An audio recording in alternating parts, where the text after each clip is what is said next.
Hey guys, it's me April from Unsolicited Plant Talks and welcome back to our channel. This is Propagation Q&A Part 2. If you haven't seen the first one, go ahead and click on the link down below. But other than that, let's get right to it.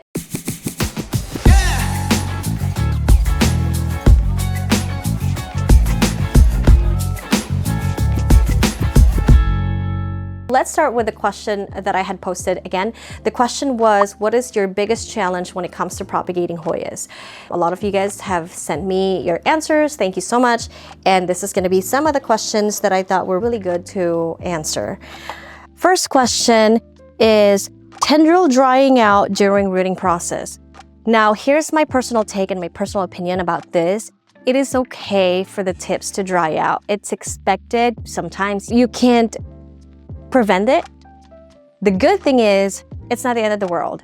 Personally, when we propagate, we actually cut the vine off so that we're just left with one node, two leaves, and the stem that we're trying to root, for the reason that there is a possibility. So when you root, this is not all the time. So let me give you guys an example. When you root okay, this one's kind of rooted already. I don't think it applies, but when you root something that has a long vine, it is good and bad, right? And this is why I think it's all preferences, because this is just my personal preference. When you root it and you successfully root it, you already have nodes that are ready to grow. See, you already have nodes that are ready to grow leaves.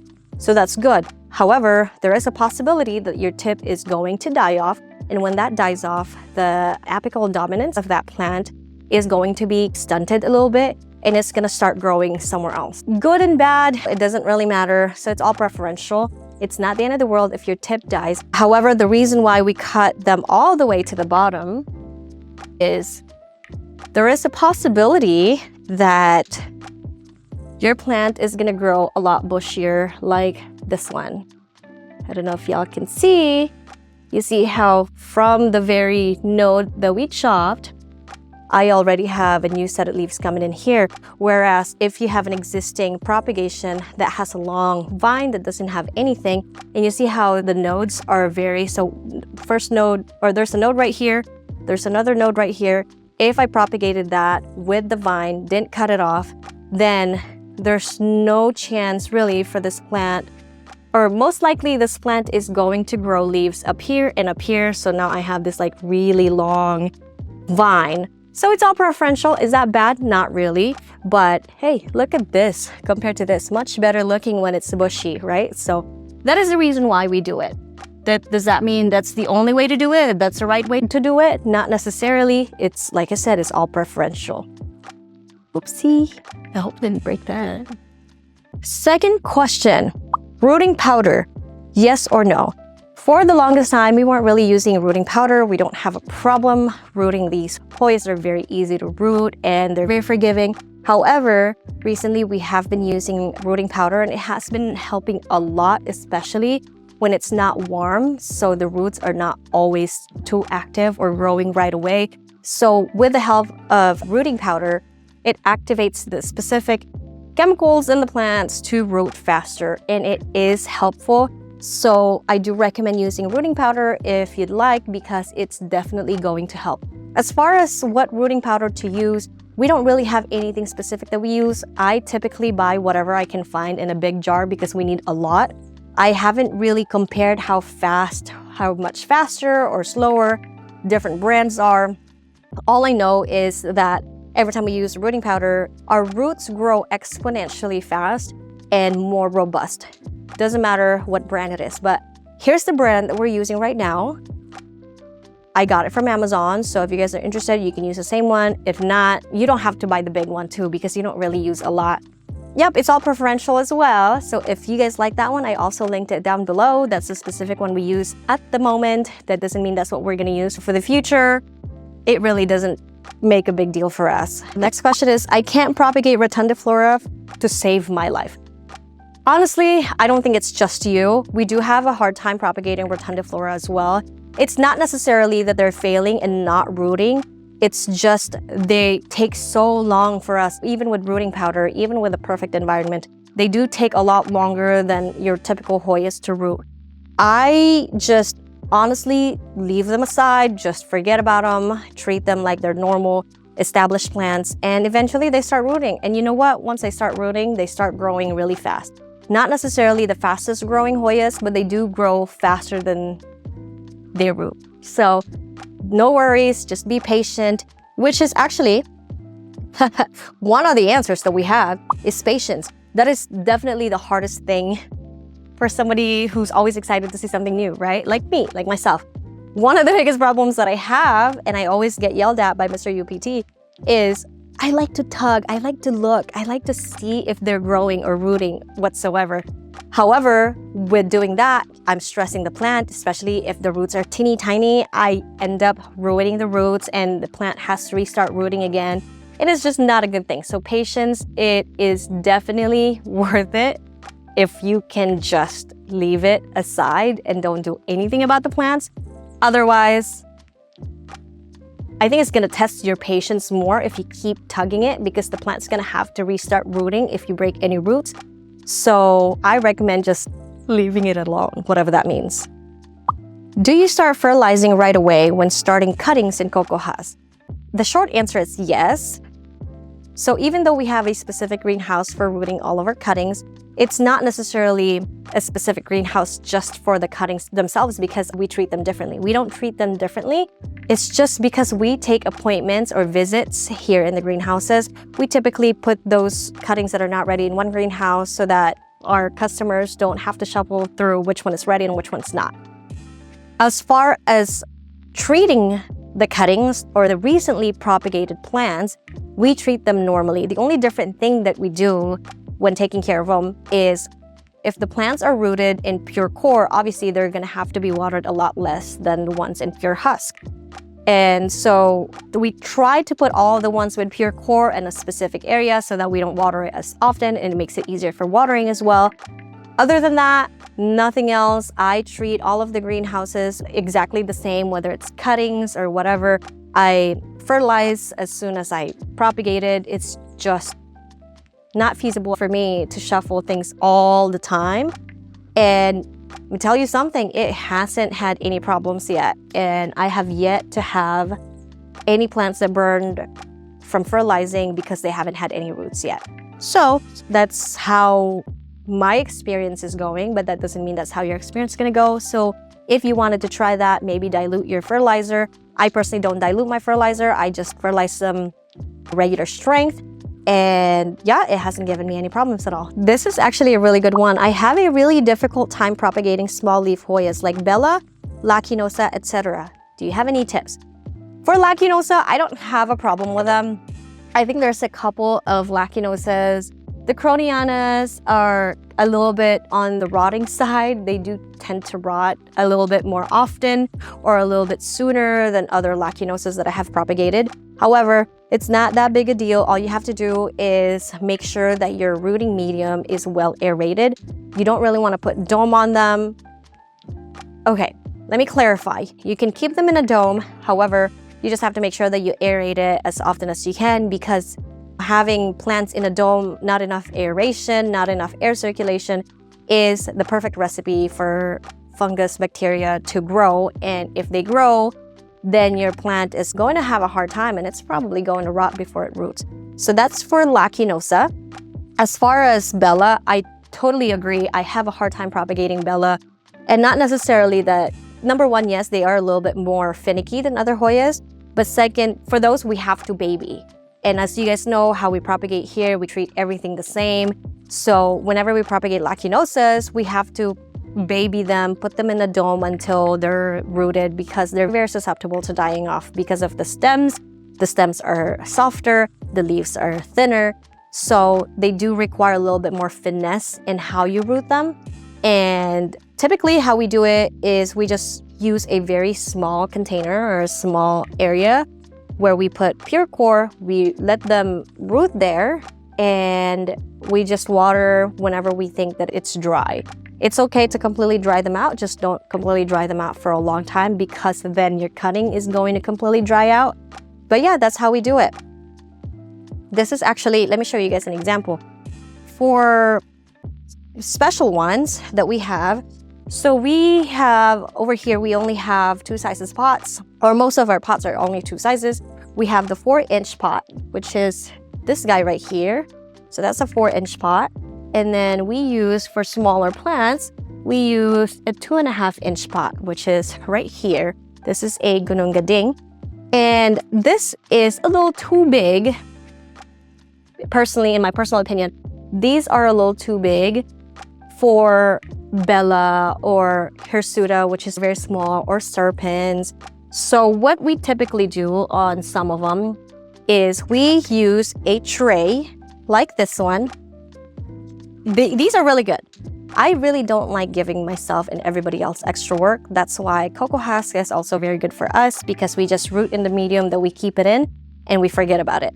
However, obviously, there's no specific way, or there's no general rule or general guideline on how to prop these. Sometimes you have to work around what kind of Hoyas you're rooting, and thin leaf is definitely one that is a little bit more challenging. So what we do is we use these. I don't know how many cells these are, and they're very shallow. They're very small right here, as you can see. And we put them in a tray like this, just like that. We fill this up with core, and we don't pack them down, so we just fill it up with core. We put water underneath. This is how we water them. We put water underneath here, let them soak up, and once everything is soaked, you can see on the top, it changes the color of the core on the top when they're wet. We just dump the water and let it live there for a little bit. If you're at home and you're trying to use one of these, you're probably going to want to have a dome. They're vented dome. You can close and open them on the top. Typically, the domes that you can buy from Amazon, they do have vents that you can open and close, so you can control how much humidity there is in the container.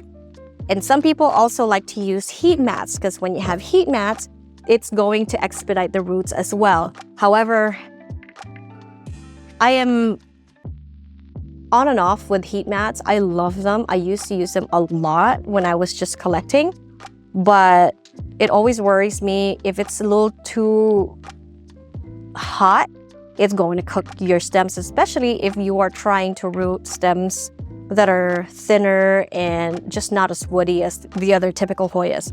This is good. If this is too much for you, you can also go on Amazon and buy these little cups.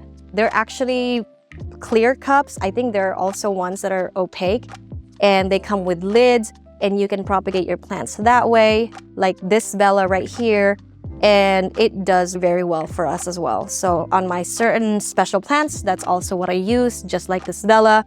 Otherwise, if I have a lot to propagate, I just use this tray. So hopefully that's something that you can use or utilize if you're having a hard time with that. Oh, let me show you guys an example. Here's what I'm talking about. So the Spardioides right here, I do have a hard time propagating Spardioides. It might just be me. It always takes a long time, and it's either it'll die before it roots, or it'll just never root. And I think maybe it's just me. So what I typically find is that when you're propagating them, they don't typically like to be overly wet, but they also don't like drying out too much or for too long. So I just put them in these. It's easier for me to keep them moist, and it dries out faster than if you were to pot them in a bigger pot.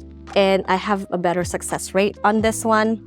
I also have, as you can tell, these are Sulawesiana outer variegated, right there.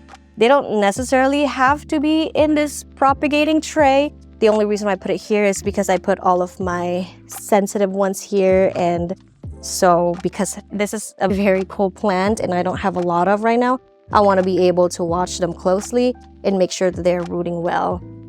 I also have Multiflora outer variegated here, and I have Surisana right here, and Paradisia over here. So these are all, I also have Fusca over here, and I have some Yangtze variegated and Kamangiana outer variegated on this tray. So this way I can really watch. I also have Nummularioides silver here.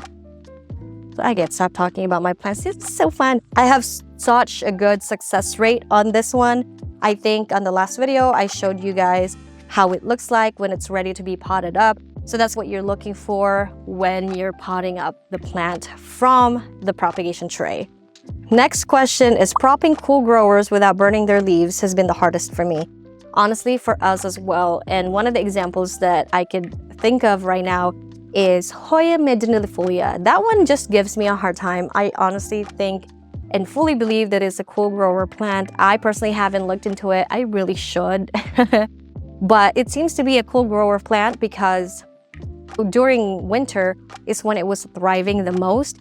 And as soon as it got really hot, all of the leaves started yellowing. They're not necessarily like dropping off, but they're just not the prettiest. But those, whenever I propagate them, just like any other thin leaf Hoyas, it's either they get yellowy, like this guy right here. Don't know if you can see, right here. It gets spotty like that, it gets yellowy, and I just leave it as is. I just let it do its thing, and I'm just hoping that it will support the plant long enough for them to produce roots, so that when they produce roots and produce new leaves, I can just chop that off. So it's not that big of a deal for me. It's not necessarily something that I wanted to keep alive. If it dies, if it doesn't, hey, Merry Christmas. Yeah, I think these are some of the best questions that I have from that poll. If you have any other questions that you have for me, feel free to comment down below. I'll try my best to answer them as soon as I can. If not, you can also hit us up and support at unsolicitedplanttalks.com if you have any questions about your Hoyas. It doesn't have to come from us, so if you just need care tips and we can share something with you, we would love to do that as much as we can. And yeah, I hope you guys have a wonderful time propagating. I love propagating and watching them grow from nothing, really, especially when I grow plants from stems or from plants that I had propagated and the leaves fall out and they continue to grow anyways. Actually, I have a really good example for that. This is a really good example. This is a 10 or 12-inch pot. It's actually pretty big. I wanted to create a new mama plant of Hoya Walliniana UT152. So I just grabbed a 1-node cutting, 2 leaves, and we just stuck about 20 cuttings in here. Not all of the cuttings lived, and that's completely okay. The top is just pure core. This is very heavy. So you can only imagine the cuttings are only like this small, and all of these are all medium. Scary, right? But we lost some of the cuttings, but if you look right here in the middle area, right there, you see how those baby leaves are just barely emerging and you don't see any old leaves? Actually, when we propagated these, some of them lost their leaves, like they dried out, they rotted, the leaves fell off. And you know what? I didn't give up on those stems because the stems were still green. And just recently, they started growing just like that, as you guys can see. And I don't have to do anything special with this. I'll just let it be, and it's growing really well. I don't know how many cuttings I've lost, maybe no more than 5.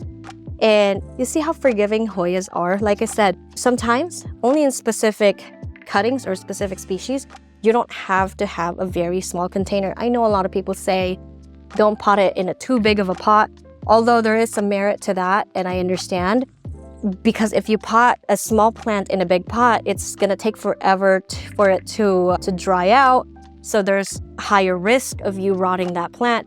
But if you just keep that in mind, then you just make sure that you don't water it as often. Like for this one, I don't really water it as often, or especially when it's not sunny like today.